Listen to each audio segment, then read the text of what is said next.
लगाया और एक और चीज लगा दिया था, भले और बुरे ज्ञान का वृक्ष भी लगा दिया। आमीन, हालेलुया। हमारा परमेश्वर जब भी जो काम करता है एक अच्छा करता है। नंबर आमीन। सारे फल वाले वृक्ष बना दिया, बाइबल बता रही है, सारे हरे भरे घास बना दिया, और खाने वाले वृक्ष और देखने में जो सुंदर फूल है बना दिया, ताकि लोगों को अच्छा लगे। आमीन, हालेलुया। इसलिए लोग आज भी अपने घरों में फूल लगाते हैं, फूलों की जल लगाते हैं, गार्डन लगाते हैं। ये सब परमेश्वर की सृष्टि है।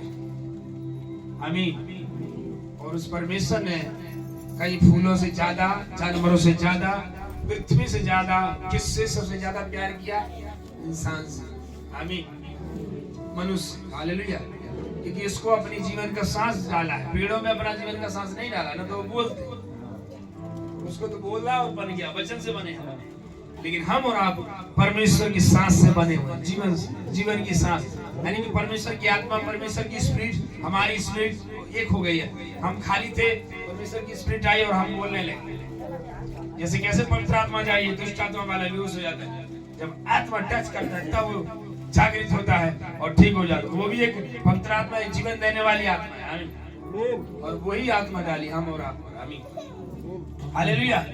तभी शैतान की खटिया खड़ी होती है, तभी शैतान तुम दबा के भाग जाता है। इसको मालूम, पवित्र आत्मा के खिलाफ में बोल नहीं सकता, और ना ही में खड़ा रहे पाऊंगा। हालेलुया। जीवन का सोने वाले, हालेलुया, जीवन का सांस बहुत महत्वपूर्ण है मेरे भाई, और प्रभु ने हम और आपको दिया।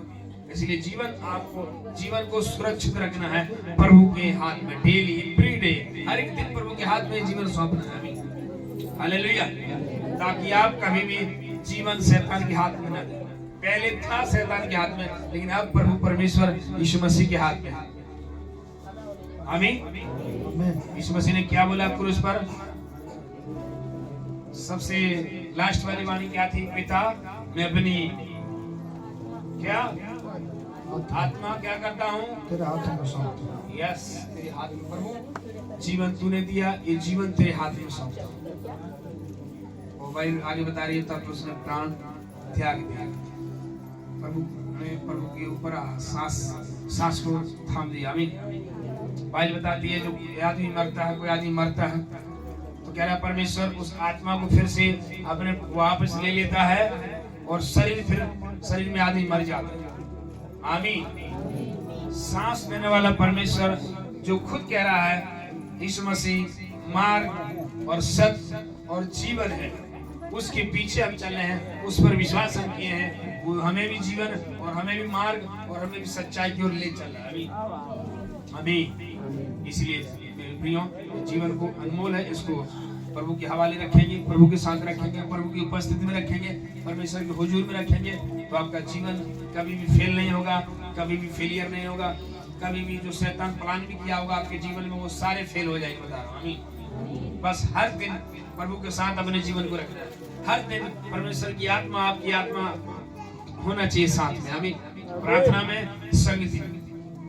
आमीन। इसलिए कह रहा है कि दाऊद, हे परमेश्वर, अपनी पवित्र आत्मा से मुझे अलग करने न दे। इसका मतलब बिना आत्मा के आप जी नहीं सकते। हालेलुया। कह रहा परमेश्वर, तू अपनी पवित्र आत्मा को मुझसे अलग मत कर।